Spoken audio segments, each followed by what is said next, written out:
Turo. Ayan, yan. Ayun nga bugso, 'di ba yung ano yung may puno ng nyog, hindi atin yun doon sa kabila. Ibig sabihin, yung ano niya yung doon, atin yun hanggang doon. Hanggang paakyat nun sa may mangga na yun hanggang doon pa. Doon pa, okay. Doon pa yun. Oo.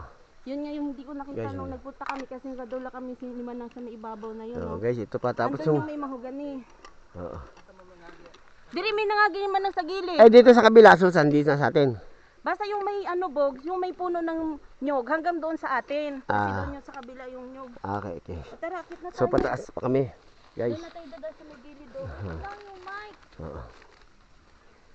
Ayan natin yan, paakit na yan. Ayan ito sa amin daw, ito paakyat. So nandito kami sa ano, tapos ito yung ilo, guys. Ayan Sa hibog sa parang ano, yung tubig na umaagos, tapos ito yung ano, ito yung balon Bukal. Ito nga may balon Bukal nga tawag dyan, walang balo. Ay, bumubukal. May balo. Wishing well, ito guys. Ayan, atin yan. Yan, Yan. Ito ginawa, sino gumawa nito? Ayun yung dati tagang ano daw nila Ate Pino, dito sila nakatira. So, sa tagal na. Tapos may nakasulat dito.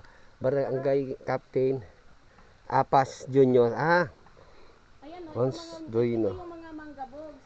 Ayan Ito yung mangga guys, Mangga to. Ito yung dalawa na yan.